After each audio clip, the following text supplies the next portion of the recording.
Alright, the stone portrait is looking pretty good, but if I look down towards the bottom by the collar on his shirt here, it looks like we could probably make a few improvements there.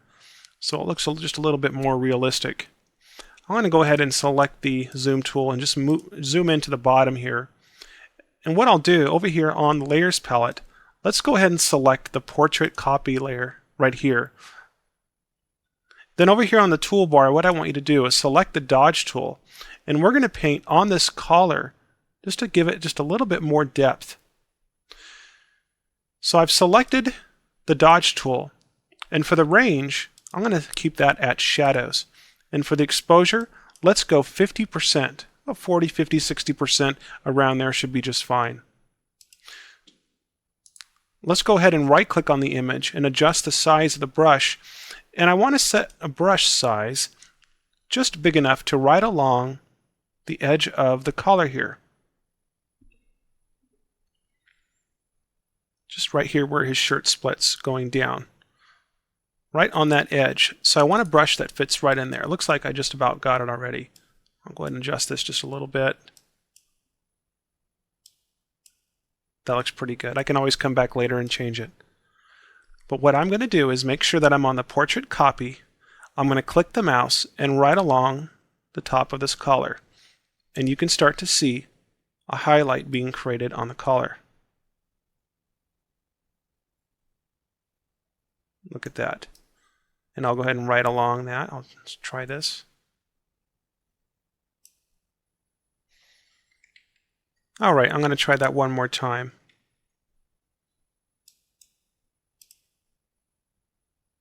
Okay, so I'm going to start back here with the brush, and I'm just going to paint on this collar, going right down the middle of this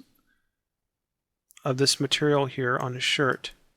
I can even go back, as long as I stay within the middle there, and that'll give it just a little bit of depth. If you don't like it, just go ahead and undo, and just go ahead and repaint the highlight.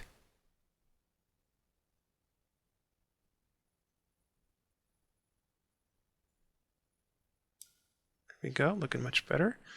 And I can just come back to that, so I'll go ahead and do this side over here.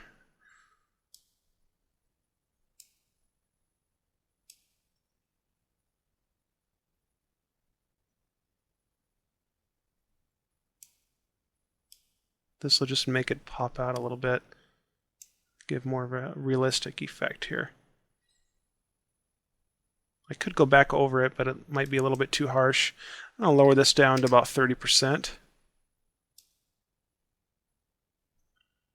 Right along just that collar right there. There we go. Make it pop out just a little bit more. I could probably remove this bottom part here because it looks like right where this shirt opens, it looks like it ends right here. So I could go ahead and erase that later if I want. Matter of fact, I might do that.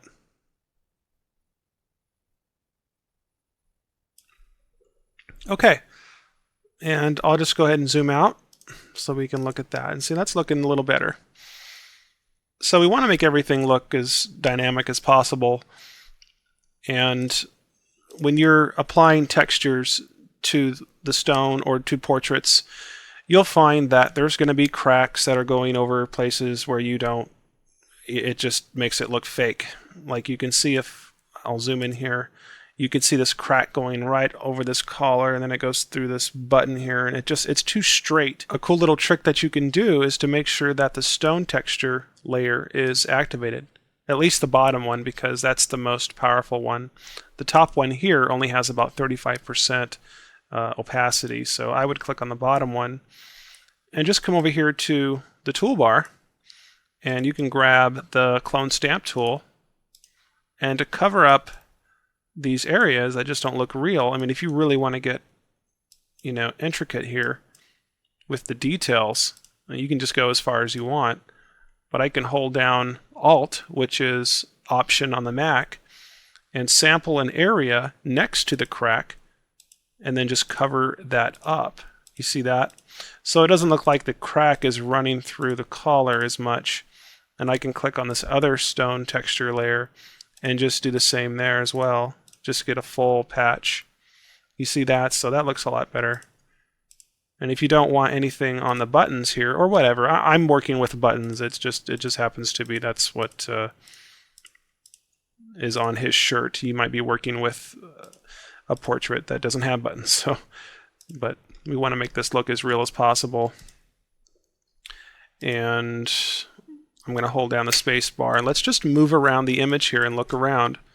Here's another area. I can just hold down Alt, click, and I'll go ahead and do that again. I'm holding down the Alt key. I'm clicking in a smooth area that doesn't have a crack.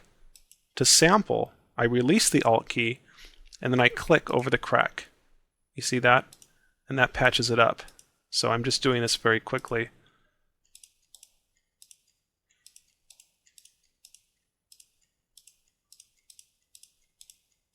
You could really spend a long time doing this.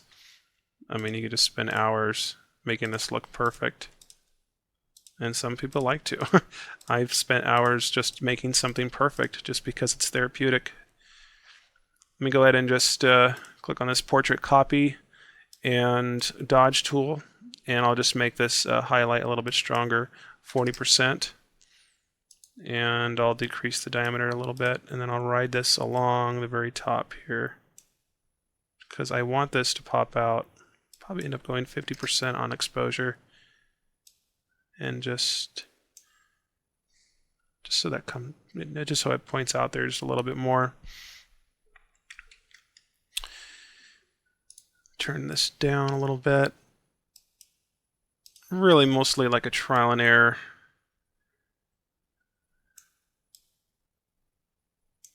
There we go.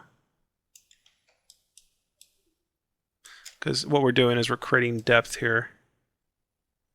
You know, we're painting soft highlights, and then we just go over it with a brighter highlight. And what that will do is just make it stand out so much.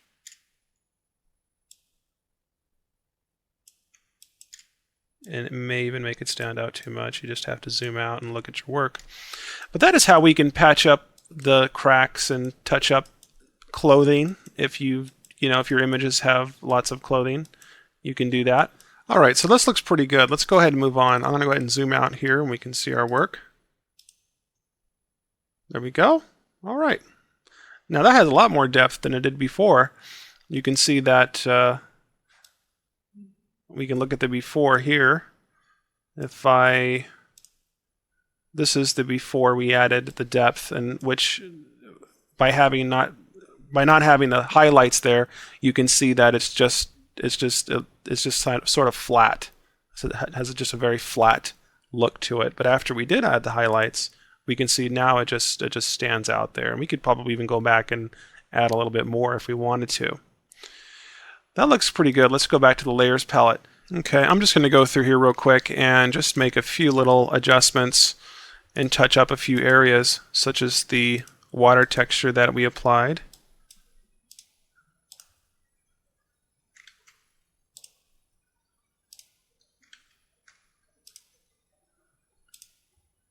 There we go. Now we did not add any detailing to the water texture, so what we can do is zoom all the way in, click on the water texture thumbnail, and go up to Filter, Sharpen, Unsharp Mask, and just sharpen that up a little bit. I'm going to do a radius of 0.3 and go ahead and click OK. Looking good. All right. It looks like this crack does not show up much right here, so I'm wondering if I select a paintbrush with a smaller size brush, maybe with the opacity down to about 70%, I could probably just paint over this a little bit. I'm probably not close enough, so I'm just going to try this again, because this is just basically just a trial and error. None of the stuff is planned, so I'm going to turn down the opacity of this. There we go. Now I can see that layer through there, or I can see that crack. And I'll just paint along here.